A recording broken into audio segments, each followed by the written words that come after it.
Hi, welcome to Cruz and Kale's Reading Nook. I'm Cruz. I'm Kale. Today we'll be reading The Poet's Dog by Patricia Maclachlan. Cruz will be reading. Yes, that's me. It says, this book is for Emily. Not me. Yes. I'm Caleb. A note from the author says, dogs speak words, but only poets and children hear.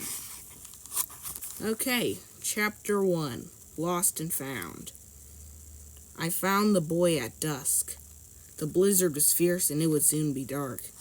I could barely see him with the snow blowing sideways. He stood at the edge of the icy pond, shivering. He had no hat, and his blonde hair was plastered to his head. Suddenly a limb cracked and fell down next to him, and when he jumped to one side, he saw me coming through the drifts of snow toward him. I nosed his hand gently. He wasn't afraid of me. He was afraid of the storm. I could see tear streaks on his face. He led me to his sister crouched under a tree, a blanket wrapped around her. She was younger, maybe 8. The boy pulled the blanket more tightly around her. I nosed her too. When she stood up, my eyes looked into hers. I would take care of them. I'm a dog. I should tell you that right away. But I grew up with words. A poet named Sylvan found me at the shelter and took me home. He laid down a red rug for me by the fire, and I grew up to the clicking of his keyboard as he wrote. He wrote all day, and he read to me. He read Yeats and Shakespeare, James, Joyce, Wordsworth, Natalie Babbitt, and Billy Collins.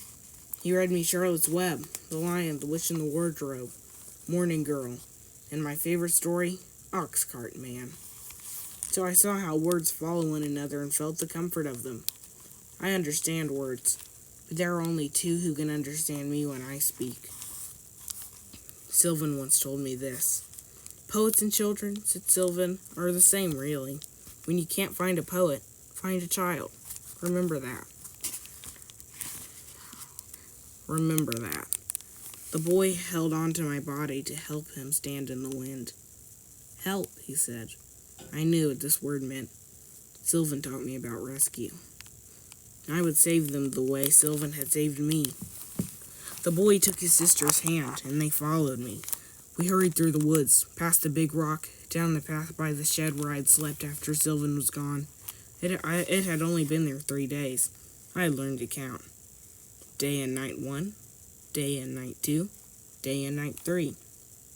Or was it 4 days? Being alone confuses the truth about time. Sylvan's poetry students took turns feeding me. Ellie, my favorite, knew that I couldn't sleep in the house with Sylvan gone. She would have taken me home with her, but she knew I couldn't leave either. The boy put his hand on my neck. It felt good to me. Sylvan used to walk in the woods with his hand on my neck. Sometimes he spoke in poems. I felt like crying. But here's another truth. Dogs can't cry. We can feel sadness and grief, but we can't cry. Where are we going? The girl asked, her clear voice like a bell. The wind whipped her hair across my face. Home, I said, speaking for the first time. She wasn't surprised I spoke.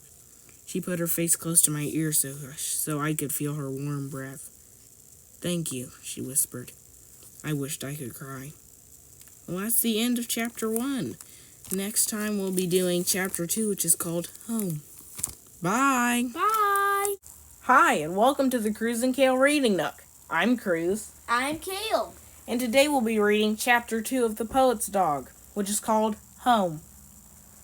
We reached the clearing, struggling through the snow and wind. Oh, said the girl when she saw the cabin. There was a light in the window.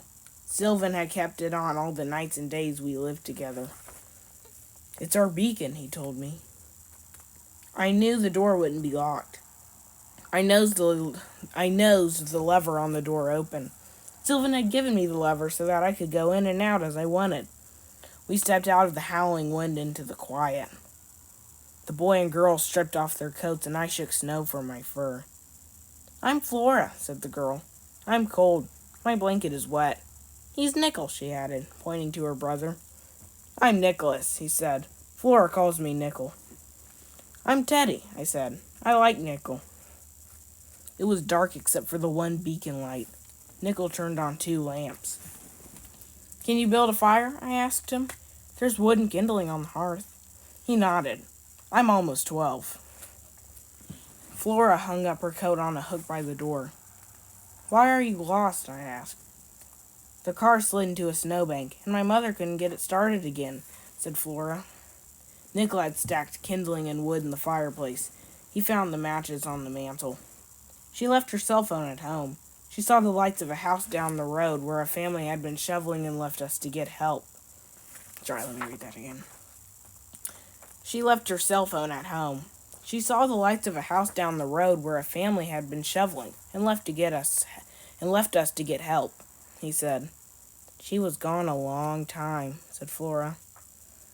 "We could have stayed in the car, but people came and knocked on the car windows, telling us the car was going to be towed off the road before it got covered with snow," said Nickel. Flora was scared. "Nickel was scared too," said Flora, making Nickel smile. Then the flames of the fire flickered across the room, warming us. The first fire in days. Flora walked over to Sylvan's computer, touching it. I can almost see Sylvan there in the light of the fire, his hair gray like mine, on his head and on his face. Later, when I learn words, I know that this was called a beard. I remember when I first spoke words to him. He had read Oxcart Man to me several times because he knew I loved it. "Oxcart Man is a poem," I say, my own voice startling me. Sylvan turns from his computer, beaming. "Yes!" Tears come to his eyes, and I walk over to lick them. Sylvan reaches up and takes a small mirror off the wall. He holds it so both of us can look into it. "Same hair, same eyes, we both think in words," said Sylvan. "I'm the poet. You're the dog." "Which one's the poet? Which one's the dog?" "That isn't a poem, Teddy. That's our song. Sylvan makes up a tune for it and sings it to me every so often." "I better call my dad. He's probably out of class because of the storm," said Nickel. "No phone," I said. Sylvan didn't like phones. "No phone?" he repeated. "No." "The computer?" "No, only for Sylvan's writing. He didn't connect it to the outside world. He only used it for his words. And no television. He had a device for checking the weather. We can look for that later."